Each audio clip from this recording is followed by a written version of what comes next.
Hi friends, इस video में हम HOSC फूड्स का H2FI26 का जो रिज़ल्ट आया है उसके साथ उसका जो कॉन कॉल वगैरह हुआ है उसका डिटेल एनालिसिस करेंगे। इसका रिज़ल्ट के बारे में एक वीडियो मैंने ऑलरेडी मेरे यूट्यूब चैनल पे अपलोड किए दिया है, तो आप उसको देख सकते हैं। लेकिन इस वीडियो में हम मेनली उसका कॉन कॉल का पार्ट एनालिसिस करेंगे। तो चलिए वीडियो को स्टार्ट करते हैं। पहले इसका बिजनेस मॉडल से हम बिज़नेस को स्टार्ट करेंगे। अगर आप देखेंगे HOSC फूड एक SME कंपनी है, इसीलिए अगर आप देखेंगे इसका जो फिनेंशियल जो रिज़ल्ट आते हैं ये साल में 2 बार आते हैं। अगर जो मेन बोर्ड में जो लिस्टिंग हुआ वाला जो कंपनी है उसको अगर आप देखेंगे साल में 4 बार रिज़ल्ट आते हैं, लेकिन इसका 2 बार आते हैं। उसके साथ अगर आप इसका बिज़नेस देखेंगे तो ये मेनली एक आटा बेचने वाला एक कंपनी है। इसका एक ब्रांड है जिसका नाम है हरिओम। तो इस हरिओम ब्रांड के थ्रू ये लोग आटा बेचते हैं। और अगर आप आटे का परसेंटेज देखेंगे टोटल रेवेन्यू का ऑलमोस्ट 45 से 50% इसका कंट्रीब्यूशन है आटे का। उसके बाद ये लोग स्पाइसेस सेल करते हैं, ऑयल सेगमेंट है, फिर अचार है, पापड़ है, पाल्सेस है, इस तरह का बहुत सारे प्रोडक्ट है ये लोग सेल करते हैं। लेकिन इसका 50% रेवेन्यू आते इसका आटे बेच के। तो ये हो गया इसका जो रेवेन्यू मिक्स। अगर आप इसका सेल्स मिक्स देखेंगे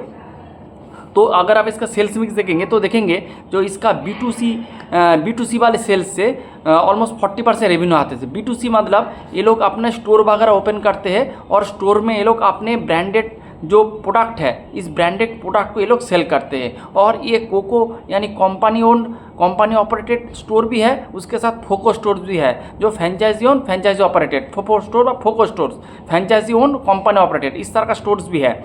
और अगर आप इस पर देखेंगे तो इसका जो B2C वाले सेगमेंट से ऑलमोस्ट 40% कंट्रीब्यूशन होता है। उसके बाद B2B वाले सेगमेंट का जो मतलब होता है कि ये लोग पहले क्या करते थे कि ये लोग अपने जो प्रोडक्ट है इसको ये लोग जो दिल्ली NCR रीजन में ये लोग अपने प्रोडक्ट को जो शॉप्स है, जो ग्रोसरी शॉप्स है, इनमें ये लोग डिस्ट्रीब्यूट करते थे। लेकिन इसमें क्या होता था, इसमें ये लोग इसका जो रीच होता है या फिर स्प्रेड थोड़ा कम हो रहा था। इसीलिए मैनेजमेंट ने एक डिसाइड किया कि ये लोग डीलर डिस्ट्रीब्यूटर के थ्रू अपने प्रोडक्ट को भेजेंगे। अगर आप देखेंगे आप वन टाइम में एक ही शॉपकीपर के पास जा रहे थे, लेकिन जब आप डीलर डिस्ट्रीब्यूटर के थ्रू जाएंगे तो एक डीलर के पास 200 से 250 दुकान होते हैं। तो आप एक डीलर के थ्रू 200 से 250 स्टोर में आपका प्रोडक्ट पहुंच रहा है। इससे क्या होगा, आपका जो प्रोडक्ट है वो जल्दी फैलेगा, जल्दी स्प्रेड करेगा, तो आपका जो रेवेन्यू भी ज़्यादा से ज़्यादा होगा। तो उस B2B वाले सेगमेंट का कंट्रीब्यूशन है 52%। और अगर आप इसका एक्सपोर्ट सेगमेंट देखेंगे, एक्सपोर्ट से ऑलमोस्ट 7% इसका रेवेन्यू आते हैं। तो यही इसका मोटा मोटी सेल्स मिक्स। तो अभी तो ये मोटा मोटी ये बिज़नेस करते हैं। और अगर इसका देखेंगे, इसका एक प्लांट है जो गुड़गांव में है, उसका कैपेसिटी है 12,000 स्क्वायर मीटर, लेकिन ये और एक कैपेसिटी लेके आ रहा है MP के विदिशा में। तो ये हो गया ये मोटा मोटी बिजनेस मॉडल। आप चलते इसका कॉन कॉल में। तो कॉन कॉल में जाके अगर आप इसका रिजल्ट देखेंगे, रिजल्ट बहुत ही अच्छा है। अगर आप देखेंगे FI26 में इसका रेवेन्यू 90% से ग्रो किया है, इसका EBITDA 91% से ग्रो किया है, मार्जिन इंप्रूवमेंट हुआ है, पैट अगर आप देखेंगे 77% से ग्रो किया है। तो FI26 के हिसाब से रिजल्ट बहुत ही अच्छा है।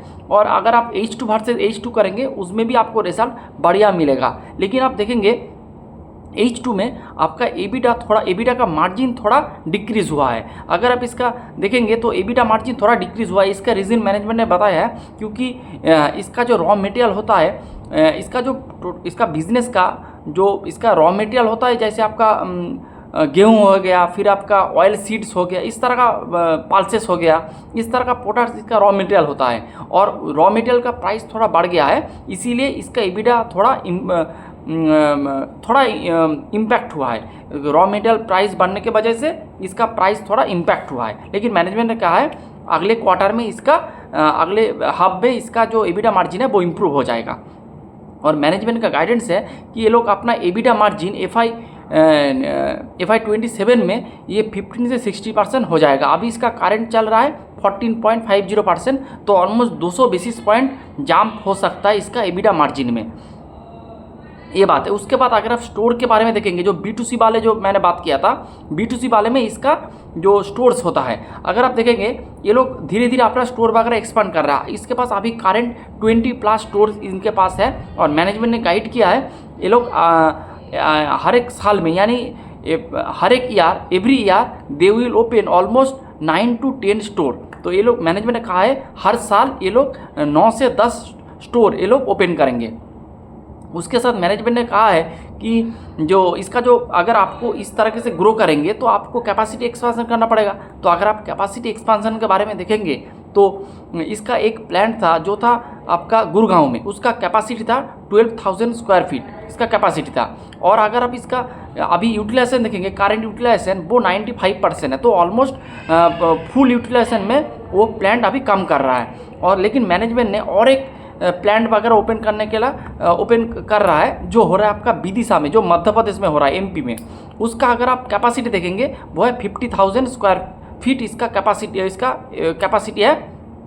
और वो उसका फर्स्ट फेज़, तो फर्स्ट फेज़ में इसका मोटा मोटी जो होगा ऑलमोस्ट 20,000 स्क्वायर फीट जो एरिया इसका फर्स्ट फेज़ में होगा, रिमेनिंग 30,000 स्क्वायर फीट एरिया होगा नेक्स्ट फेज़ में। और अगर आप देखेंगे उसका जो प्लांट अभी भी स्टार्ट होने हो जाना था, लेकिन कुछ कंस्ट्रक्शन के वजह से उसका जो स्टार्ट होना थोड़ा डिले हो गया है। लेकिन मैनेजमेंट ने कहा है अगले 1.5 महीने के अंदर ये अपना प्रोडक्शन को स्टार्ट कर देंगे।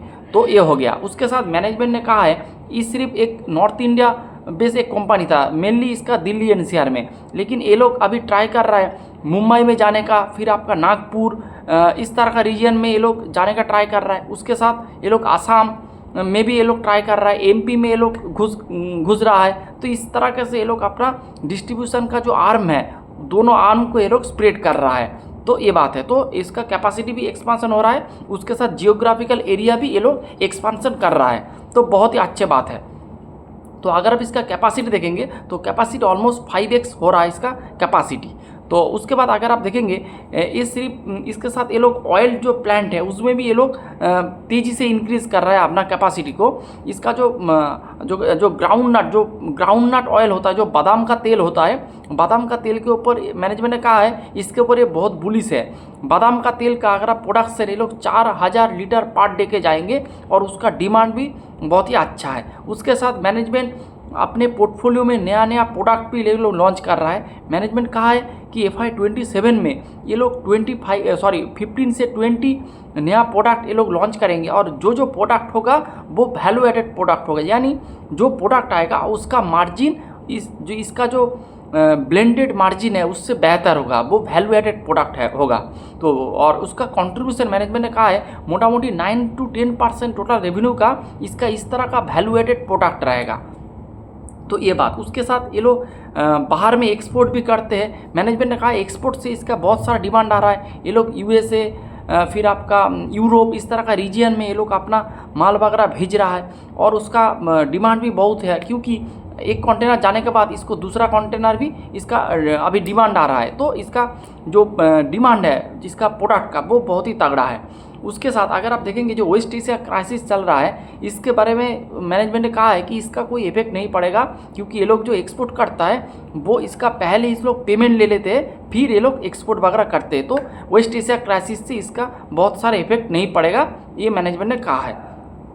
उसके बाद मैनेजमेंट ने ये भी कहा है कि ये लोग एक्सपोर्ट तो कर रहा है, एक्सपोर्ट में इसको जो मार्जिन मिलता है, अब देखेंगे जो एक्सपोर्ट में जो मार्जिन मिलता है वो हमेशा थोड़ा ज़्यादा मार्जिन मिलता है। लेकिन मैनेजमेंट ने कहा है ये लोग मार्जिन डोमेस्टिक में जो मार्जिन चार्ज कर रहा है अपने एक्सपोर्ट में भी वही मार्जिन चार्ज करेंगे, क्योंकि ये लोग एक्सपोर्ट के मार्केट में पहले अपना जो ब्रांड का प्रचार करना चाहते हैं, फिर ये लोग धीरे धीरे मार्जिन को एक्सपांड करेंगे। उसके साथ ये लोग ऑनलाइन सेगमेंट में भी है, ये लोग ब्लिंकिट वगैरह जो क्विक कॉमर्स में भी अपना माल बेच रहा है। लेकिन मैनेजमेंट ने कहा है कि जो ब्लिंकिट में जो माल बेच रहा है उसमें उसको कमीशन फी ज़्यादा दे रहा है, इसीलिए वो लोग अपने खुद का जो ऑनलाइन जो ऐप है या फिर जो वेबसाइट है इसके थ्रू ये लोग ज़्यादा से ज़्यादा माल बेच रहा है, क्योंकि इनमें क्या होगा आपका जो कस्टमर है उसको भी बेनिफिट होगा और इसको भी बेनिफिट होगा। इसीलिए ये लोग ट्राई कर रहे हैं खुद का जो ओमनी चैनल है, खुद का ओमनी चैनल को यूज़ करके अपना माल सेल करने का ये कोशिश कर रहा है। तो यही मोटा मोटी पूरा डिस्कशन है। मेरे हिसाब से बहुत ही एक तगड़ा कंपनी है। इसके बारे में मैंने ऑलमोस्ट 1.5 साल पहले, 1.5 साल नहीं, अगले क्वार्टर में यानी 5-6 मंथ पहले इसके बारे में मैंने एक वीडियो बनाया था और अगर आप तब देखेंगे उसका मार्केट कैप था 154 करोड़। अगर अभी देखेंगे सिचुएशन में ऑलमोस्ट 30 करोड़ इसका मार्केट कैप है। तो उस डिस्कशन से अगर आप इस डिस्कशन के देखेंगे तो ऑलमोस्ट डबल हो चुका है। लास्ट 3-4 महीने में इसका शेयर प्राइस ऑलमोस्ट डबल हो चुका है।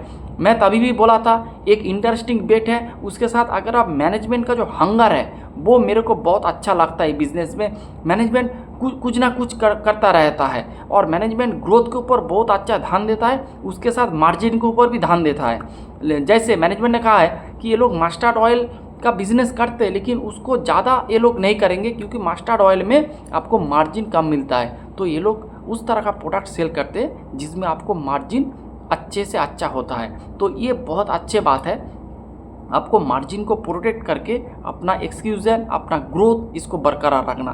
तो मेरे को इस मैनेजमेंट में बहुत हंगर मेरे को दिखता है और मैनेजमेंट जो कहता है उसके लेवल से ग्रो भी करते हैं। लेकिन मैनेजमेंट ने कोई रेवेन्यू ग्रोथ का गाइडेंस नहीं दिया है, लेकिन मैनेजमेंट ने कहा है अगले आने वाले साल में ये और भी अच्छे लेवल से अपना बिजनेस को ग्रो करेंगे। तो यही मोटा मोटी पूरा डिस्कशन है। Hope you like the video and thanks for watching the video. उसके साथ वैल्यूएशन अगर आप देखेंगे, अभी इसका करंट वैल्यूएशन है मोटा मोटी 50। अगर आप इसका FY 27 के हिसाब से करेंगे तो मोटा मोटी आपको 35 के पी में इस बिजनेस को मिल जाएगा, जिसका ग्रोथ है ऑलमोस्ट 100%। तो यही था आज का video. Hope you like the video and thanks for watching the video.